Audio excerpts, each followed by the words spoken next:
Hello, everyone, and welcome to the episode 55 of the Office Hours podcast. In this episode, we will be talking about laws.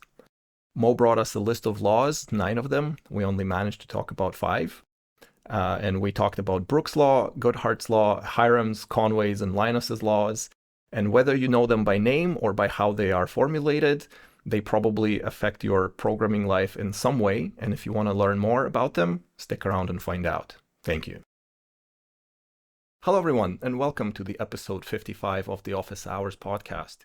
Today we have Mo back, and apparently he has a bunch of notes. So I'm kind of curious what sort of stuff is in there. So how's it going? First of, it's going good. I mean, I don't know. There's just really something I wanted to talk to you about. I mean, I saw a blog, and it got my attention, and I found it interesting. I wanted to share it with you. Yeah. So yeah, I mean, you can be calm. You can breathe. I'm not gonna ask you stressful questions today. Because like that question, that question from last time, about like the JavaScript quirks, you ended up finding that article and sending it to me, and I looked at it. I was like, yeah, I guess fair enough. But I wouldn't say that was sort of that formative. We should probably attach the link finally. Now that we have it to the thing. Yeah. All right. Yeah, well, I mean, we have something else today. So, but you didn't tell me. How are you doing? Like, we haven't talked in a while. Yeah, we haven't talked in a while. Yeah, it's a bit slow. Fall's here. I'm battling my patio furniture, trying to cover it from rain. It's a ongoing process. If I ever get tired of writing software, I'll probably maybe start designing covers for patio furniture, because the ones that currently on the market are kind of shit. You can make them yourself? Huh? Wait, you can make them yourself? Well, you probably can't really make them yourself. You probably have to order them. But the problem with them is that, we have some patio furniture, like a little fire pit and like a little sofa or whatever. And if you cover it all and it rains, the water starts pooling, so it ends up being like this swimming pool worth of water that doesn't go anywhere, and you like literally have to like scoop it out because it's a wrong shape for it. So I'm trying to MacGyver a solution with like tent poles and wire to kind of give it like a dome shape so the water actually rolls off. With the varying degrees of success. So far, spending a bunch of money on Amazon getting various tent poles. Fair enough. Because does it not cause like mosquitoes if you have like the water staying there for too long? Well, it's not even that. It's just like there's literally a lot of water. I don't know, like 50 liters, 100 liters maybe. And it's just gonna give a bunch of tension and like rip the cover and get inside. So it's like it just not working out too well. Yeah. I mean, that's a project for you. I hope it goes well. So, today, what is really pressing on my mind to talk about? You can see like I'm a bit eager, right? Yeah, I I'm can see that. maybe eager because, the person wrote it like in a very interesting way. He said like 9 laws that every software developer should know. Ooh. Yeah. Very yeah, definitive. And it's very I think it's good writing, to be honest. Yeah, okay. Well. I mean, I don't think it's like very new thing out of this world, but I think it's good writing. And I imagine like I want to see if you know any of these laws, or maybe you already know them. Do you know anything about Brooke's law? Brooke's law sounds vaguely familiar. Is that the mythical man-month guy? It's like I don't even know one woman can deliver a baby in 9 months, but 9 women cannot deliver a baby in 1 month guy. Look at you, Vasily. You know it. Well, and then you probably know you know about it then. Well, I mean, it's definitely true. I guess the point of that is like adding more people to solve one problem does not necessarily make the problem getting solved faster. It actually, in a lot of cases, it'll probably take even more time because now they have to communicate with one another and like build up all these new communication hierarchies. So it's a thing. And I mean, I use that phrase. I probably don't attribute it directly to Brooks. And I guess I heard the title Mythical Man Month, and I vaguely know the content, but I Mm. haven't actually read the book itself. I don't know Okay. if it's to my shame or not, but yeah, fair enough. Yeah, I'm actually like surprised. I mean, I know that you probably would know some of these things already, but I'm surprised that it's a thing. Like there is a law associated with this. Like, apparently the guy said like he was using it like adding human resources to a late software project makes it later, Yeah, apparently. yeah, And yeah. and he's right.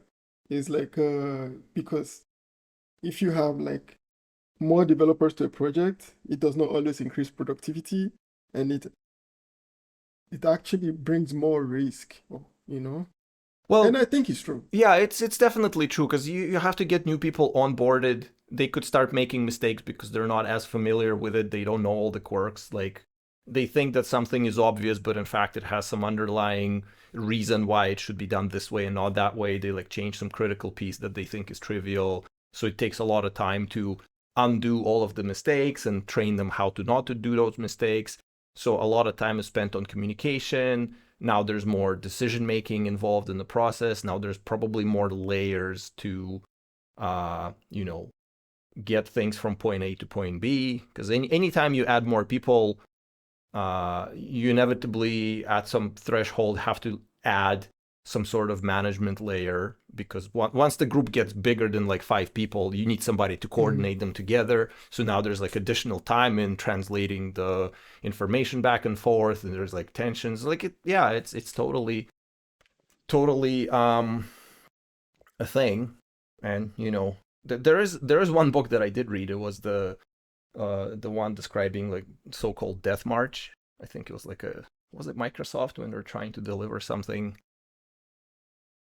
It's been a while. It's been like probably a decade since I read that book, but it was like a project that was going on for so long and everybody was just so burnt out and exhausted, and management's like, yeah, we're just gonna throw more people at it. That'll solve it, right? And everyone's like, no, please don't do this to us. But you see, like for me, I agree with him in a way that Mm-hmm. it can slow a project. But I was reading it and I was thinking, I think it depends. So for example, if you're onboarding like new people out of the box, like Right. new members, what if like they're internal members? Because sometimes the project might actually be big enough that you probably might need hands on it, extra hands. Yeah. And maybe do you think the law is right in this way? I think it's broadly right because, like, okay, so I'm in a big team, but we don't all work as one big team. We're still internally split into multiple sub teams, right? And so we work on several adjacent code bases that are still distinct enough. And while I understand conceptually what's going on in this project next to me and that project next to me, it's still like not exactly. I can't just come in there one day and just start contributing day one, because it'll take me some time to get acquainted with everything. And it's kind of funny because like even the project that I work on, there's another team that is working on portions within the same code base that are distinct and separate from the Mm. rest, that they end up kind of doing their own thing, which I'm not always happy about because we have different ideas about quality control.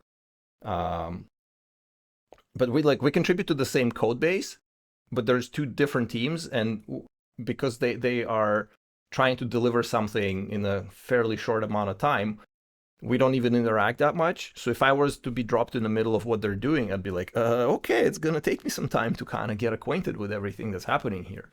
Even though like Mm. I see some of the code pull requests, I do some of the code reviews, I still don't have like 100% clarity on what they're doing and what their goals are and like everything. So even though it's the same code base and a team that's like literally right next to me, if I were to be dropped in the middle of that project, it'll still take me time to get acclimatized to it. So I think maybe it's not like universal that like every time it happens it slows things down, but I think that it's like mostly true. Like predominantly is gonna be Yeah, true. Yeah.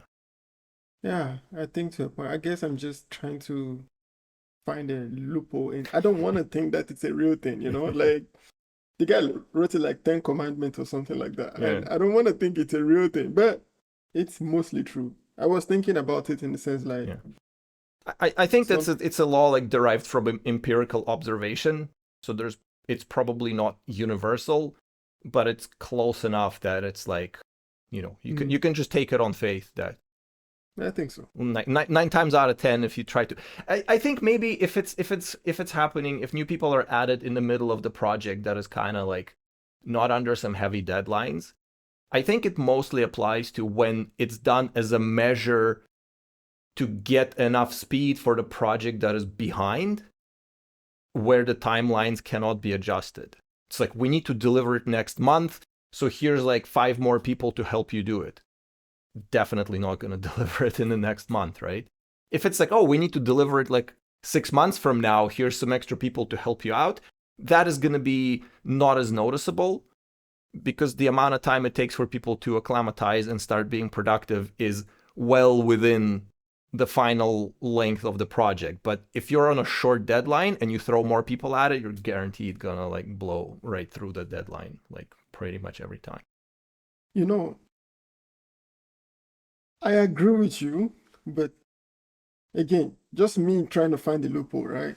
And I'm going to share my own experience, right? Right. I know I've seen situations where I think it depends on the quality that you add to the team.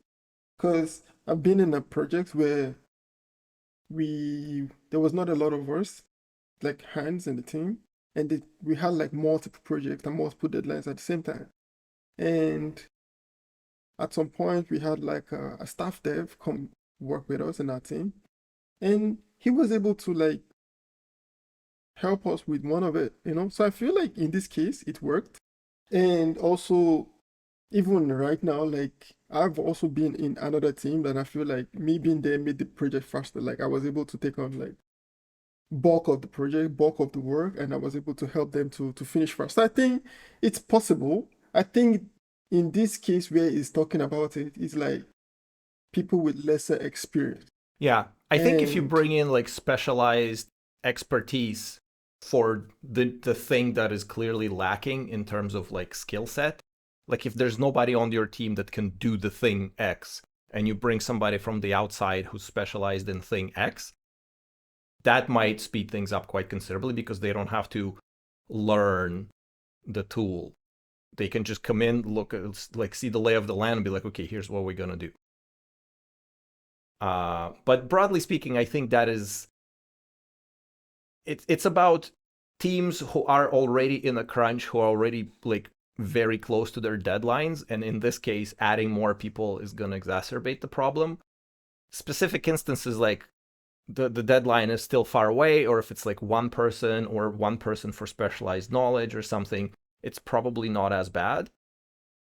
Or if you need some really like mind-numbing work, maybe like throwing more people. Even still, I remember when we had like co-ops joining a project, a bunch of companies back, and they're not going to get critical tasks, but even the tasks they get, like the amount of hand-holding and coordination required, it was like understandable that it's going to take them some time. So I think there's like a lot of different qualifiers there. It's more of a like, broadly speaking, that thing is correct. You can probably find places where you can kind of skirt it. It's not a universal law, but it's a good approximation of like, if you think that adding more people in a critical situation in a project is going to help, it's likely not going to help the way that you think it is. maybe, you know what? How do you grade this law out of 10? Uh, fact check, mostly true. I would say Fair like enough. 8 or 9 out of 10. It To be fair, applies. Yeah. I'm gonna put it like a 5.5 because I think it depends. Okay. No, this is me. Okay. Me Yeah. in my in my own opinion because I think it depends. You should I try think if joining a project that is like really struggling and the deadline is like 3 no months from no, now. I'm not gonna go to a new project that I know nothing about. For sure, I'll be a liability there because I have to learn. But I'm saying it depends on like I guess I've seen it. I don't know if you have seen it personally happen. Maybe. So probably Maybe. it's more abstract, but for me it's fairly concrete because I did see it happen. Okay, fair enough. So we'll go to the next law. Okay. The next law is the Goodheart law. Do you know Goodheart. about this law? Not by name. I'll read what the definition of the law. Okay. So when a measure becomes a target, Yes. Yeah, it ceases I to be know a good that one. measure. Exactly. Yeah. Well, it's like gamification. It works because I think our brains are wired to do it. And it like you take some really, really old there was like this Dilbert cartoon which when it was like still syndicated in papers. And when the pointy-haired boss comes into the office and tells them that the management is instituting bounty for bugs, and everyone's like super rejoicing, and Wally's like saying, "I'm gonna code myself a new yacht because who's responsible for fixing bugs? Developers. But who's also responsible for putting the bugs in the code? Also developers. So if you're only quantifying the amount of bugs that have been fixed, hey, we're going to put 500 bugs in there that we know how to fix, and then we're going to fix them, and then we're going to have 500 fixed bugs. So tell them to bring me my money." You know what? Have you ever intentionally put a bug in a code? No, because of this pesky little thing called ethics. But I have heard stories about like, do nothing loop. Some guy basically the system was being slow, and they would call this guy and he would come in and do his magic, and then the system gotten like performance boost. And they finally figured out that apparently there was like basically like a program delay into a loop, into like a main loop, and he would just come in and like shave off like a couple of seconds of that delay so it's perceived to be faster. And if you remove that delay, then it's just like turbo speed. So he put it there specifically to kind of milk the company for later. So that's a really, really unethical thing to do. So no, I never have, and I hopefully never have to, and never will. Fair enough. But okay, another side to this question. Have you seen a bug get into the code base that you could have pointed out, but you did?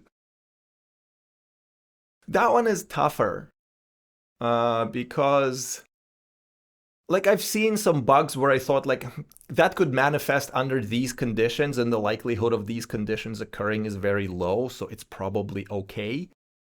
And then sometime later something changes and the conditions do manifest, and you're like, oh shit, well, should have thought about that.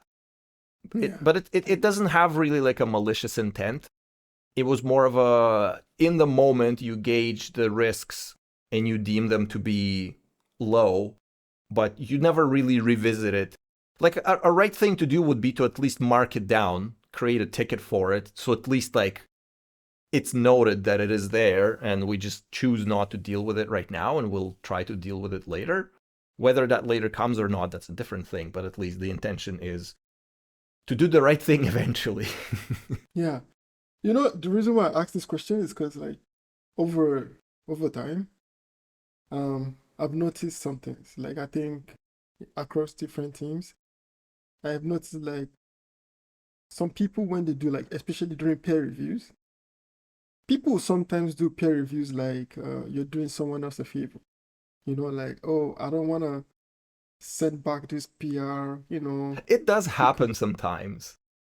It's like I remember leaving some comments on PRs, and then some more, and then some more, and it's like by the time they do a fifth commit and you notice something else, you're like, oh man, I've been dragging this along. You kind of feel bad for it.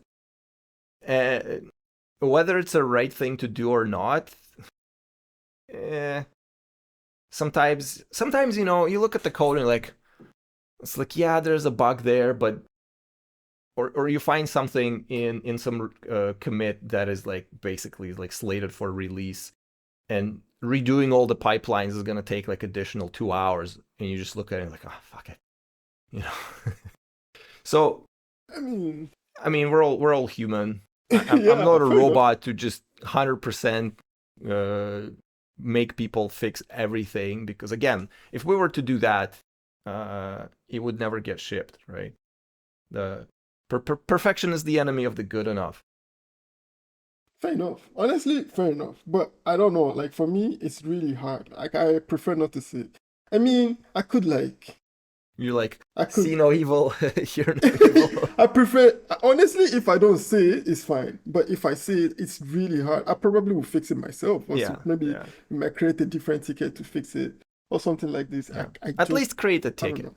Like at least Yeah. the least thing you can do is to create a ticket, because fixing it yourself, it's a slippery slope. Because I remember some tickets where it's like, okay, I need to fix this particular thing in this particular file, and you open up the file like, what is this? And you're like, oh man, I can't even begin. This looks so horrible. I need to fix this, and I need to fix that, and then like a one-liner change turns into you working on it for 3 days, and then everyone's like, well, why did you even do that, right?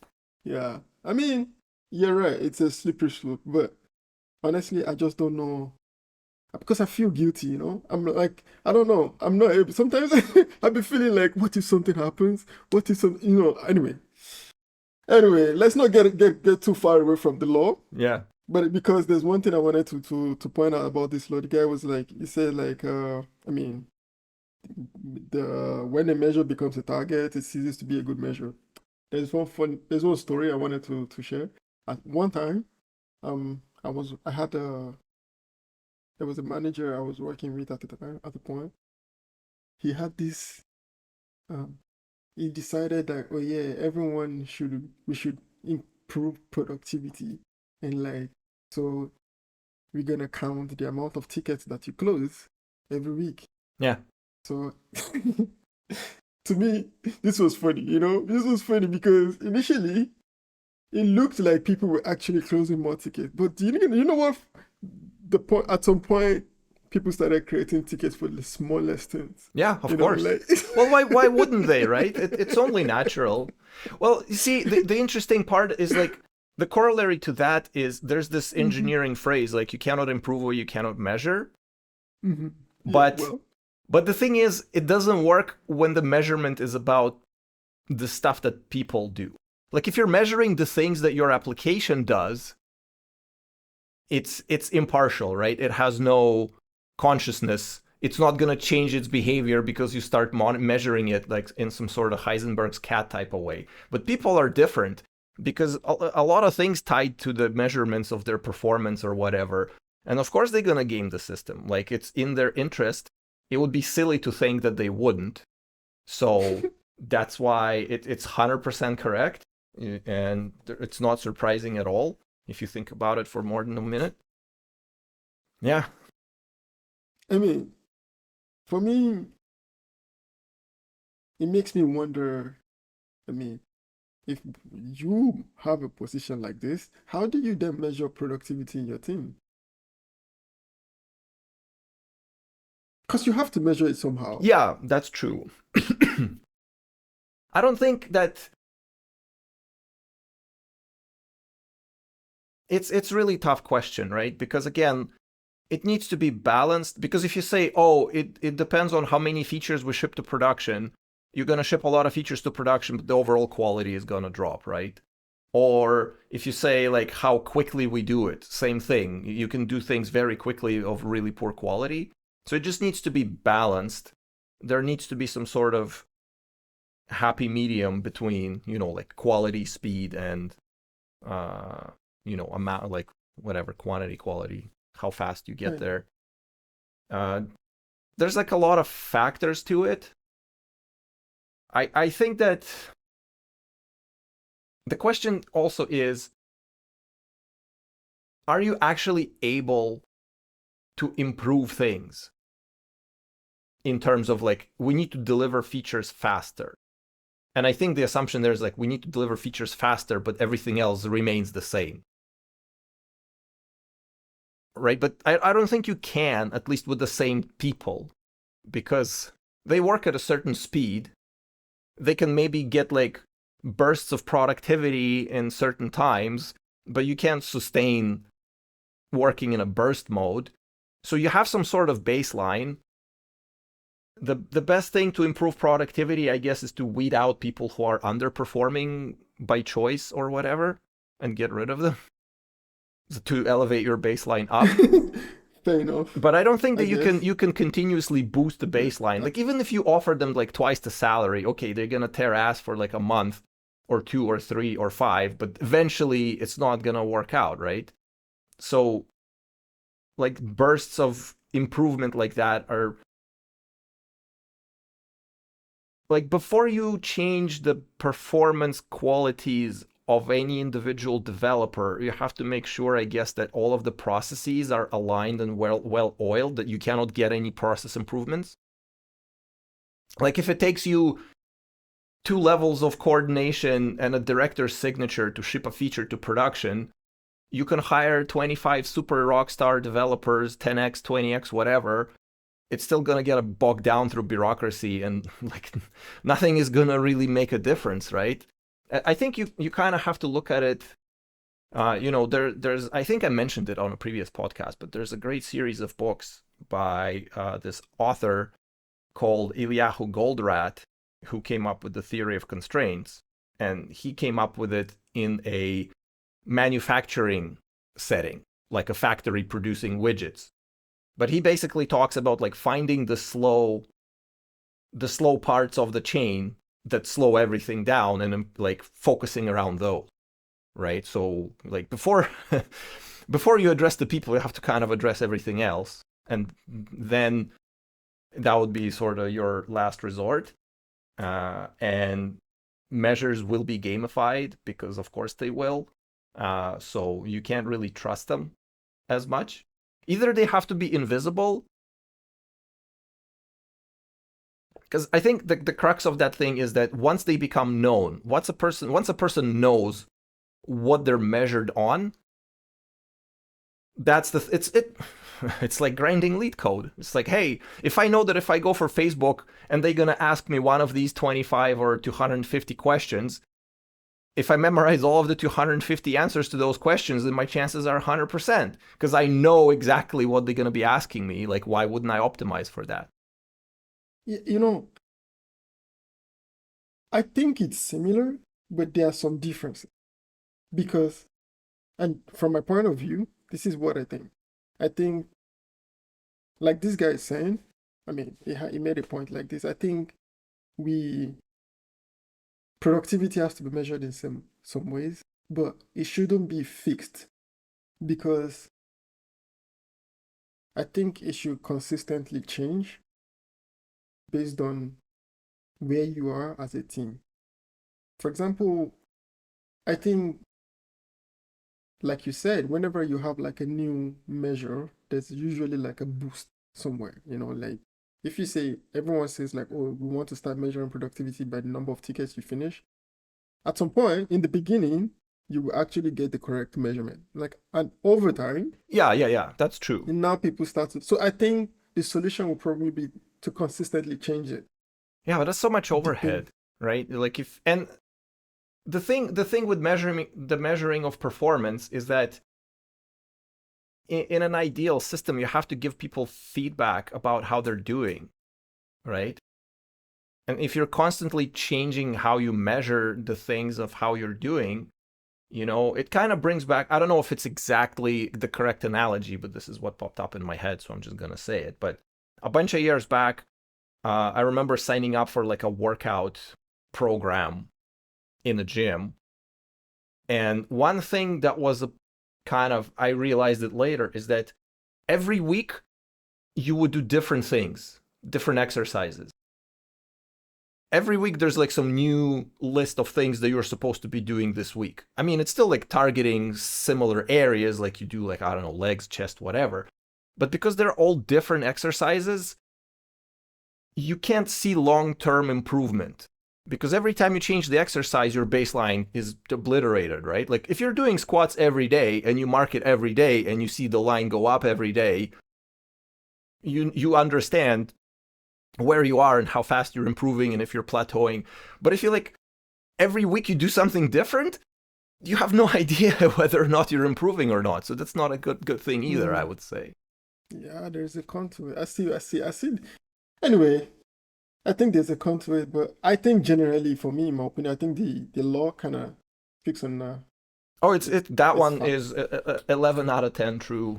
Yeah, this one I It's agree. This one is a very solid 9.7, yeah, you know? I yeah. mean, other than the fact that you can game it at some point, which is true, which is what he's talking about. Just because I don't want to say 10 over 10, I'll say 9.7 over 10. Well, But it's you true. should have gone into theology. You're trying to find like wiggle room in things where there are none. I really want to, but I think this one is pretty solid. I think this one is pretty bang on, actually. The next one, yeah, it's the Hyrum's law. Hyrums? Yeah, Hyrum's. Like HY? Yeah, Again, I know the exactly. name. I don't know exact definition, but once you say it, I'll probably remember it. Okay, this one is a bit iffy, but I'll say it out.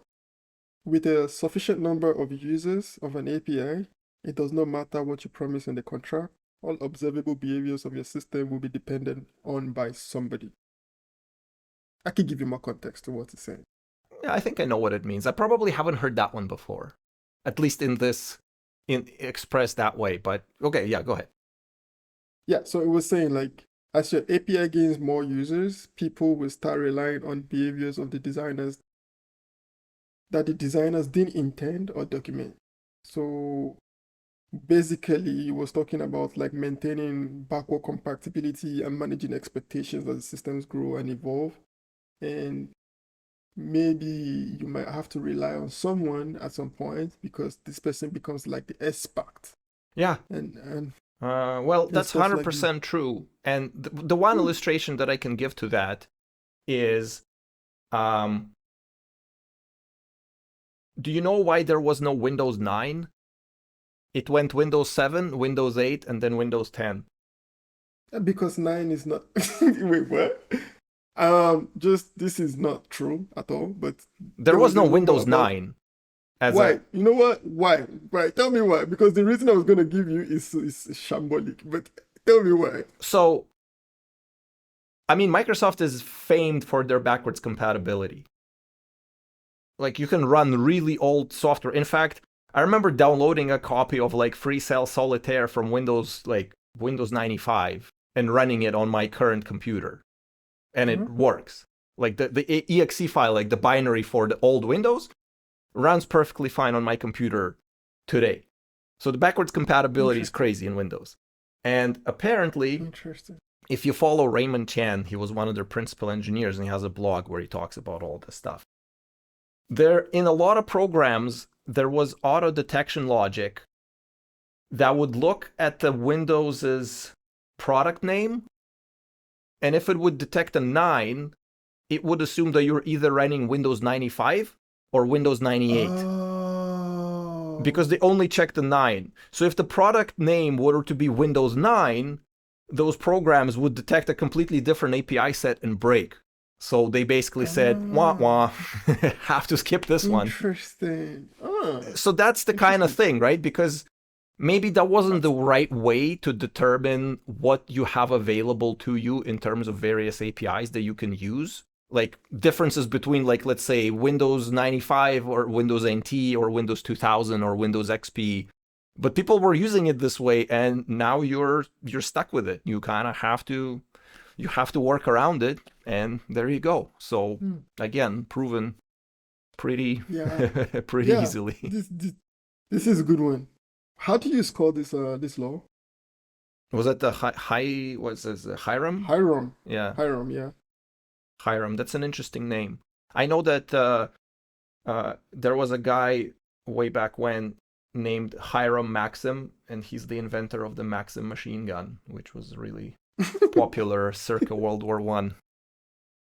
He also, I think, invented what do I? There was a curious fact. He was also working with electricity, and he noticed that mosquitoes would aggregate around transformers, like current transformers, and he thought that they do it because the transformers they hum at a certain frequency, and some specific frequency like attracts mosquitoes, and he was proven to be correct.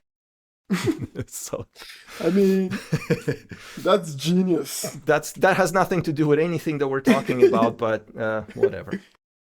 You know, for me, I'm gonna score it like like a 6, just because I think, for example, I think that it's a flaw in a system, like Mm, in the architecture. Generally, if you end up in a place where like you have to rely on someone in your team to help you as your particular system grows, and or like you need to, you don't, it becomes very dependent. I think it's a flaw, yeah. you know? Well, it So it I don't it know if it's a rule it is exactly. I don't think that it's a rule. It's more of a fact of life type thing. Because It shouldn't be. This is what I'm saying. Like it shouldn't be. again, Like if here's the wiggling out part. It's like, can you even avoid it? yes, How? I think so. How can you Yeah, avoid it? because I mean, so I I worked in a team, or let me say, even in my current team, right? There are some people who are like supposed to be like the experts. Maybe this is my understanding of the law, right? So like so people are supposed to be like experts, right? And over the time, they also like get more knowledge about like the applications and all. So like sometimes when you need to do something about this particular API or like this particular part of the code, like you go to them as like, oh, he knows it. So this person is your go-to person. But over time, if this person continues to be your go-to person every time, it's a risk for the organization. It's a risk for the product because what if the person decides to leave? Right. Now you're in But trouble. I don't So think you that have that's to find a way yeah. to share the knowledge across the team and make sure like so you need proper But I don't think that documentation. that's what the law itself This is what I think. is talking about, right? It Maybe I is missed that it. like it if you have a lot of users, they will discover some patterns that you did not intend that effectively are emergent, and now they are relying on that same behavior, and effectively now you're married to those patterns and you can't ever abandon them. That I think that's what the law is talking about. It's not necessarily for the person hoarding critical knowledge necessarily. Yeah, for sure. Actually, I think you're right because it was saying like as your API gains more knowledge, people will start relying on the behaviors of the designers that they didn't intend or document. Yeah, So because yeah, like I think if I look at the API in some sort of black box fashion and I make calls against it, and I notice that if I pass it a certain set of parameters, I get back, I don't know, a certain value that it's always the same. And then I use that for some business logic on my end. Did the designers of the API made it that way, or it just happened to be, it happened to do this thing consistently? So now if I'm using that behavior that they did not intend, if they break it, I'll go to them and be like, you broke my shit. Put it back how it was because now it's broken and it's your fault. And they would say, what do you mean? It was not intended to be used that way. And I would say, well, wah it's wah, a who feature cares? now. It's a feature now, exactly. You It's a remember feature that now. picture? It's like a cockroach, and the text is like drawn like a cartoony cockroach, and the text says Mhm. bug. And then there's basically exactly the same cockroach, only he's like wearing a suit and tie, and it says feature. No, no, I haven't seen that. Well, it's like, you get the idea. It I all mean, depends on how it's dressed up. I mean, if when you put it like that, like I think this changes how I see it. Then, like maybe, but how do you score it? Let me see, and why? Well, I mean, again, it's one of those things that it's true. Like I people think will it's true. discover unintended signals. The thing is, it's the thing is like Yeah, it's true. there are signals whether you intended to put them there or not, and somebody But will use them for their purpose, and if you break them, they'll be unhappy with you. Right? So that's how I would interpret that law, and in that interpretation, I think that it's correct. I mean, if your API is like like I was this gonna is say true if your actually. API is just returning the current time, and then I remembered about a thing called like the timing analysis where people measure how long things take to respond, and they can make some observations based on that that would correlate with something. So even that somebody can weasel out a way to do something there that is not what you intended, and now you have to maintain compatibility if their usage is high enough. Yeah, I've seen it happen a few times. It's true. Yeah, you know what? It's true. I think I mixed them Misinterpreted. up. Yeah. Yeah, and yeah, it's true. Actually, I've seen it happen. And the thing is, like, just like you said it becomes a thing because now you have to maintain this part as well. I mean, Like I if it's really only think. like that one person that uses it for the purpose, you can probably say sorry, but you're supposed to use like the proper Mm, channels. And, you know, I don't know, again, unrelated, but I don't know if you heard about the whole recent, not so recent actually, but it's been ongoing. The thing with like Chrome extension manifest v3 and how they removed a bunch of APIs that prevent ad blockers from working correctly. no, So really. in Chrome, there's like manifest v2 for extensions that allows you certain access for APIs that like work on a network level, so you can like intercept the requests that the browser Hmm. makes and filter them, and that's how most ad blockers in Chrome work.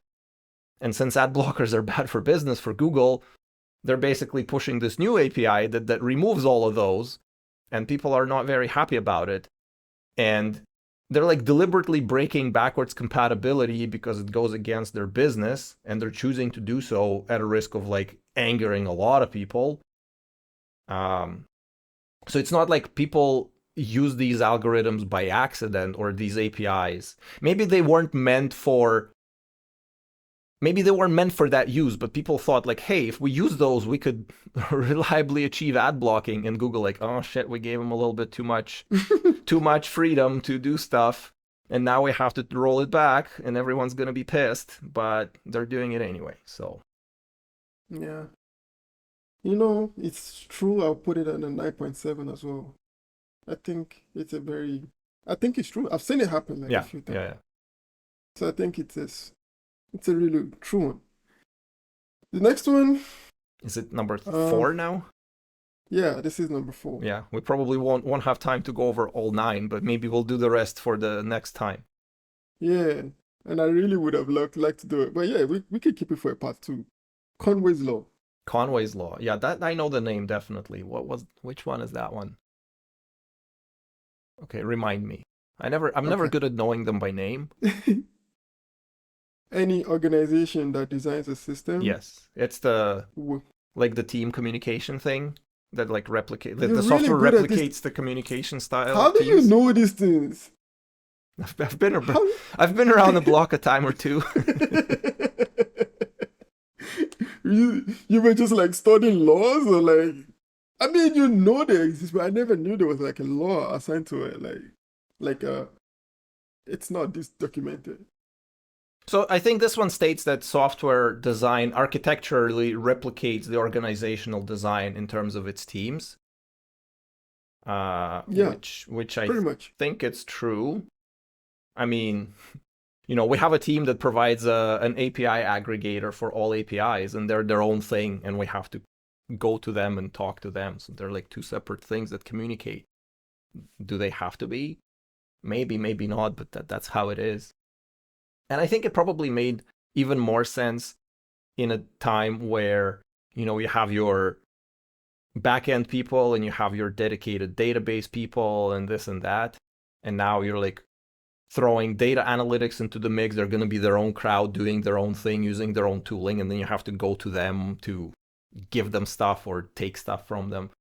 I don't know how it's an observation. I don't necessarily know that it's a good thing or a bad thing in itself.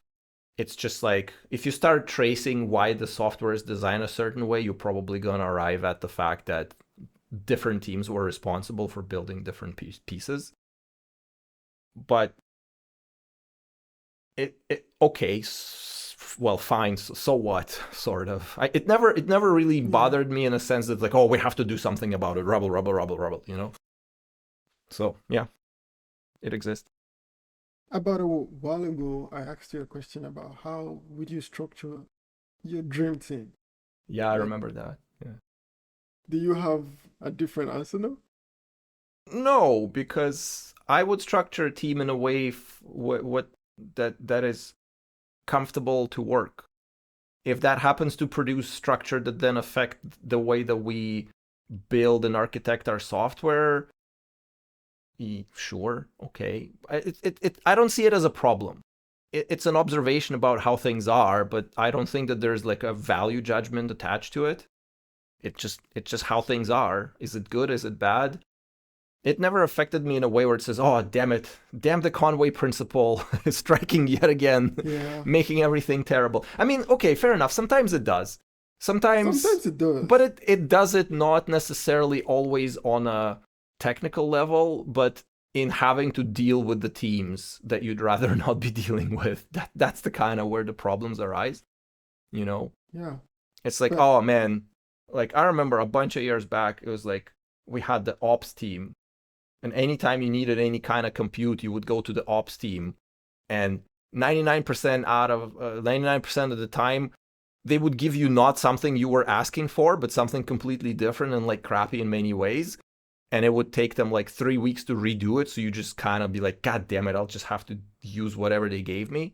So it was a constant pain in the ass.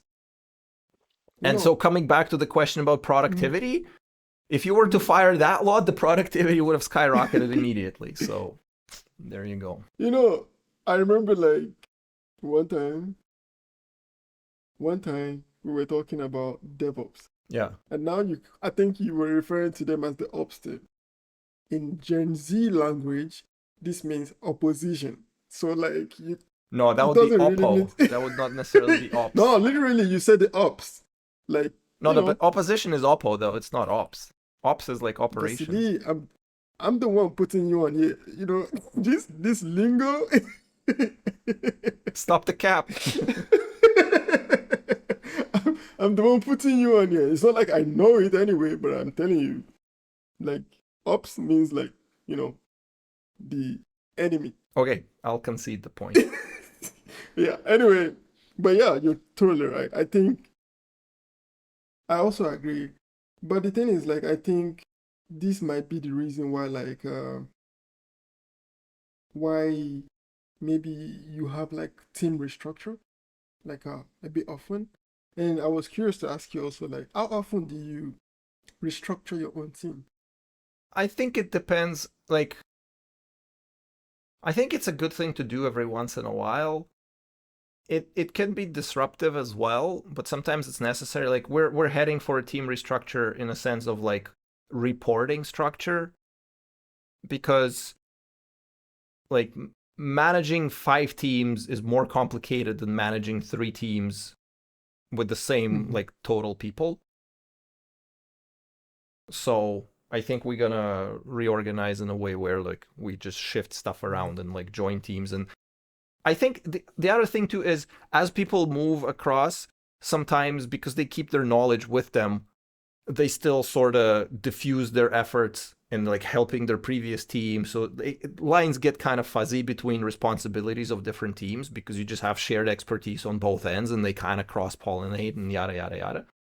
And sometimes it makes sense to say to like just isolate the domains and like okay, just focus on this thing and leave that other thing to this other team, because it just adds clarity into the reporting structure and into how you organize things. And it I think, and as things grow, you need to introduce additional layers for management in between. So it's an ongoing process. Yeah. I guess Yeah. when people hear restructuring, they immediately think, okay, they're gonna fire half of them.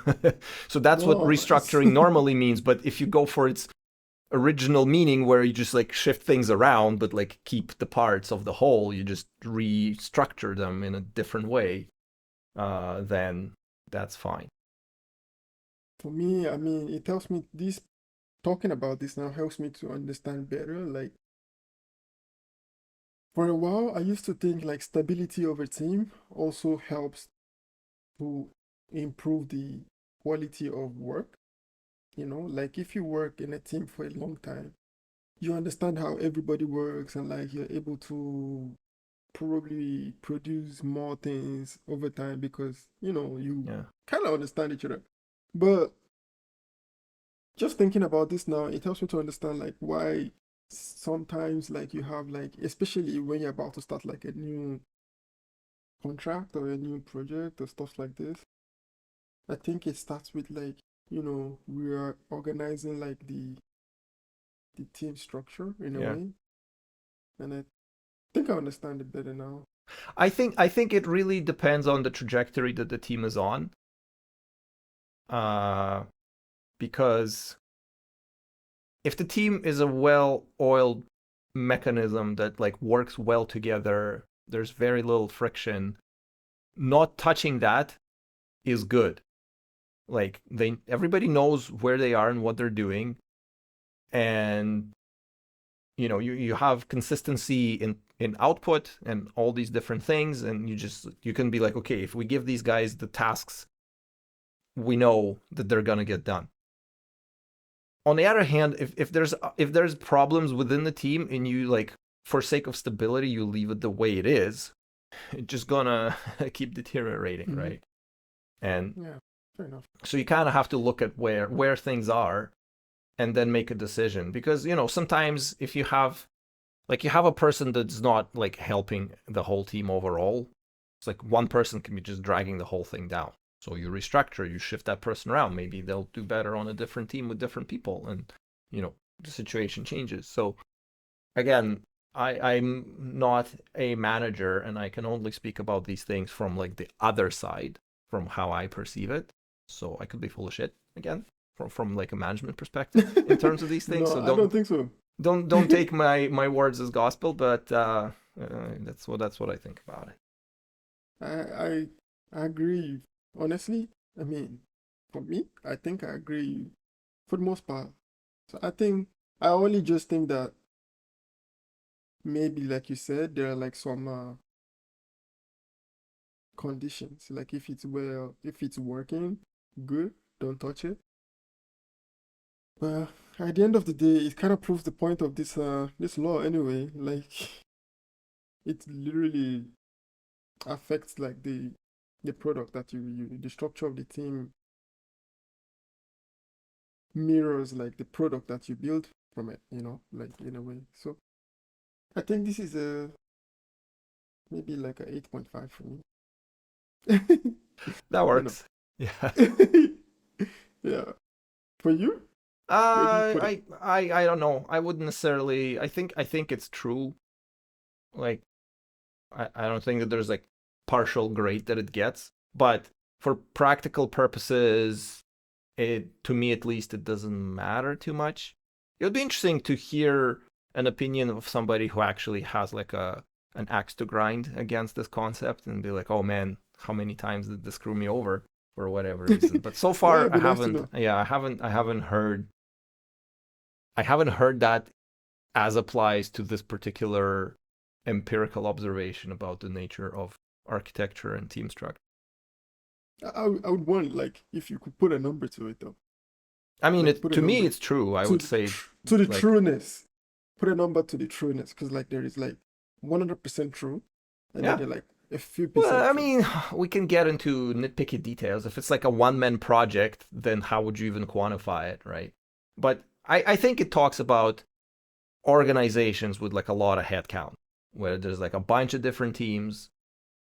Like if it's a if it's a three-man team, it's not really going to manifest in any observable fashion. But you know, if you're like 100-man operation, then definitely it will. So that's why I say it's true, assuming these things. So, but again, since it doesn't really matter to me, I don't care.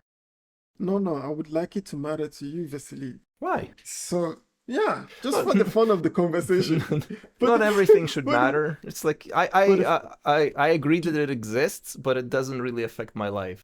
So, I'd say 9 out of 10. okay, yeah, I like that. 9 out of 10 is good. It's close to mine, 8.5. So we almost agree the same way. The next law is the Linus law. Do you know this law? Linus Torvalds. Okay, say it. I don't know. Maybe not. Give enough eyeballs. Oh Given yes, the enough open eyeballs. source. Was it Given enough Linus that said eyeballs, that? I don't even know who Linus is. Linus Wait, Torvalds, the creator of Linux. oh yeah, I mean, if this is the guy that he's referring to, it says I'm like, pretty sure that I don't that's the know. guy. Yeah. We've been reading a bunch of names here. I've not been paying attention to who they are. Who is Melvin Conway? Melvin Conway? Is that the Conway Game of Life guy? I don't know. I would It assume could so. be. Yeah, maybe. We'll leave It it could be. for the cliffhanger. Yeah. So, given enough eyeballs, all bugs are shallow. I think that's kind of like the big idea behind open source, or like one of the big ideas behind open source, is that it's much easier to find bugs. I would It's kind of true and not true at the same time. Because if we look at the Linux kernel, for instance, I mean, it's been developed in an open source fashion not since day one. I don't know if Linus open sourced the kernel right away. I think he might have done it eventually. I don't remember like the I really origins. hope it's Linux. Huh? I think the person is Eric Raymond. No, Eric That Raymond is made this the law. Bazaar and the Cathedral guy. He's like a C++ guy. Yeah, I think he's the one who might be responsible for this law, but I don't know if it's Linus.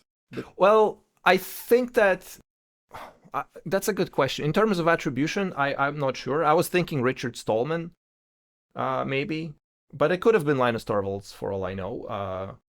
Linus, could be. strictly speaking. I guess what's his name?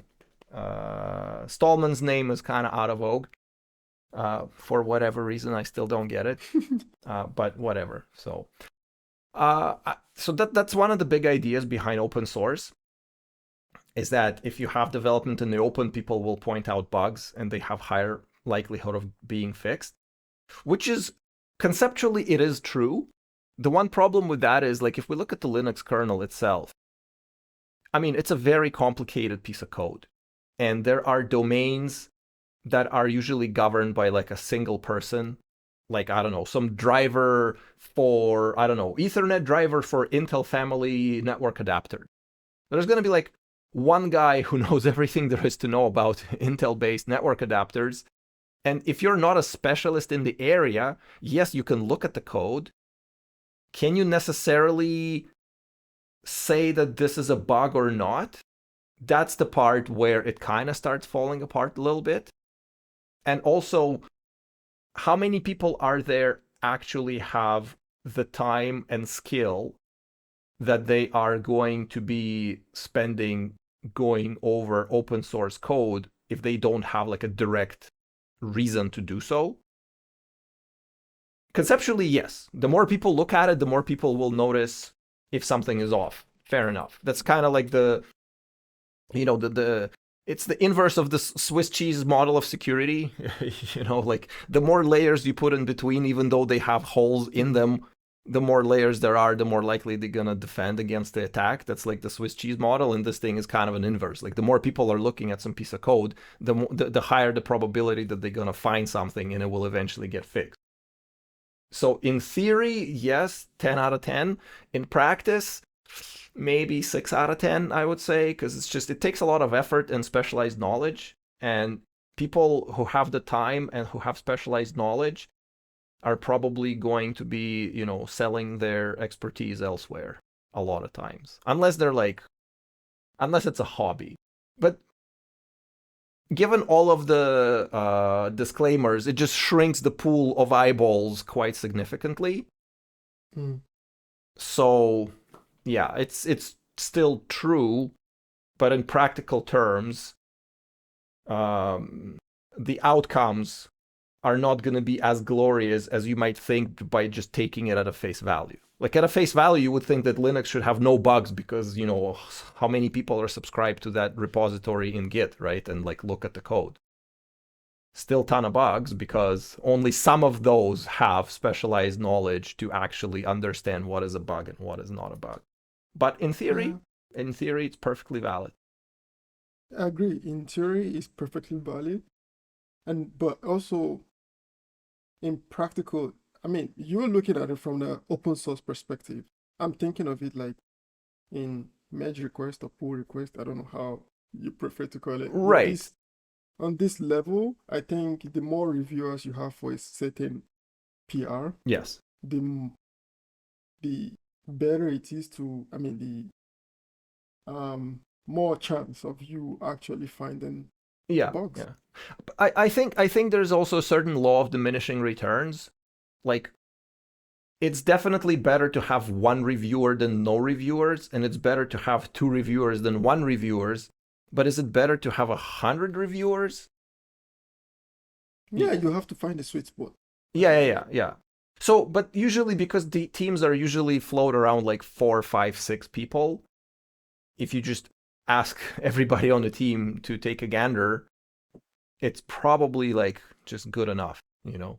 Yeah, but then we also have mob reviews. You know what? I think I agree with the law because on this, especially on this level, on the open source level, I see where you're coming from. Like it doesn't necessarily because even at the end of the day, if you compare like the quality of like open source applications, it's not always like the I mean, best quality. there's infinitely many open source applications, and there's only a handful of open source applications that attract all of the eyeballs. Again, you have to understand that it's like, sure, there's hundreds of thousands of people who know how to read and write code, and it's the 80-20, like the Pareto principle. Like most of them are going to be looking at a smaller number of repos, so only those repos will get the full benefit of this.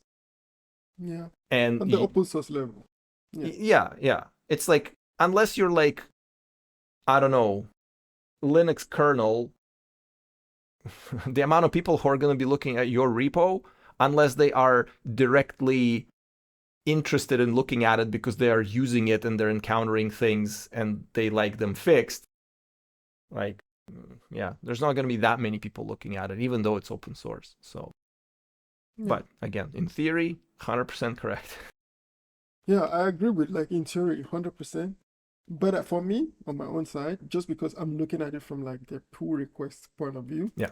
I would say even in practical, it's close. It's like the only reason why I don't think it's 100% is because sometimes you have these scenarios where like because someone else already reviewed it I was and you're going to doing the say second exactly the review, same thing. You just like, then oh, you yeah, I feel can just approve. This guy reviewed yeah, it. It's all because good. Vasily reviewed it and I know Vasily knows what he's doing. So yeah, I can review it too. So, Yeah, but that this happens a lot.